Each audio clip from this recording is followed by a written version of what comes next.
हे पहा, आता आपण पोहे भिजून घेतल्यात. एक डिशभर, डिशपेक्षा थोडंसं जास्त झालेले भिजून. हे 2 कांदे मी कापून घेतल्यात आणि आता हे बाजूला ठेवते मी कांदे कापलेले. आणि हे पहा, आता हे मी मिरची आणि लसूण हे ठेचून घेऊ. हे पहा, आता मिरची अशी ठेचून घ्यायची आपण चांगली. आणि लसूण पण मी किती घेतल्या, 6 मिरच्या घेतल्यात. आता हे ठेचून घेते.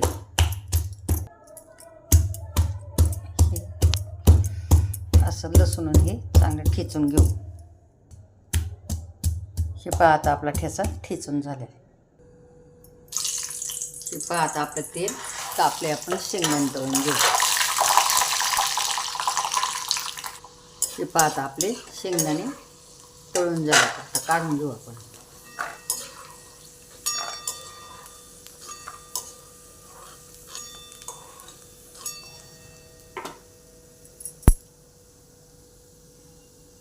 हे पहा, मोहरी. आता याच्यामध्ये टाकू आपण ठेचा, लसणाचा आणि मिरचीचा ठेचा. हे पहा, याच्यात टाकून घेऊ आपण असा ठेचा. हे पहा, हिंग आणि आता कांदा हे आपण परतून घेऊ.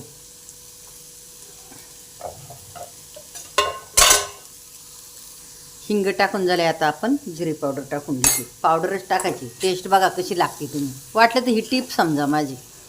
कढीपत्ता माझ्याकडं वाळलेला आहे म्हणून हे बघा असा चुरा करून टाकायचा, म्हणजे तो पोटात जातो.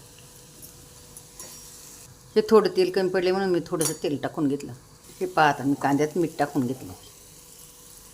थोडी कांद्यामध्ये आता कोथिंबीर घालून घेतली. पोह्यांमध्ये साळ टाकली, ही मिक्स करून घेते मी. आता ते आता आपण पोहे याच्यात घालून घेऊ कांद्यामध्ये आणि मिक्स करू. मला थोडीशी हळद कमी टाकली म्हणून चिमूटभर परत हळद टाकून घेतली. आता ते असं चांगलं परतून घेऊ 2 मिनटं. आता आपले पोहे परतून झाले. आता मी गॅस बंद करते. पोहे ताटात घेऊ. हे पहा, आता पोहे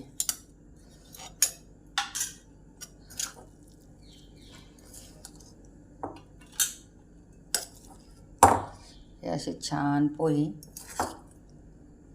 आणि त्याच्यावरती लिंबाची फोड, वरतून शेंगदाणे पाहिजे तेवढे याच्या त्याच्या आवडे तसे टाका.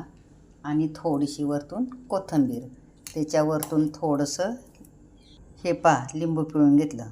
आता मिक्स करते आणि तुम्हाला खाऊन दाखवते.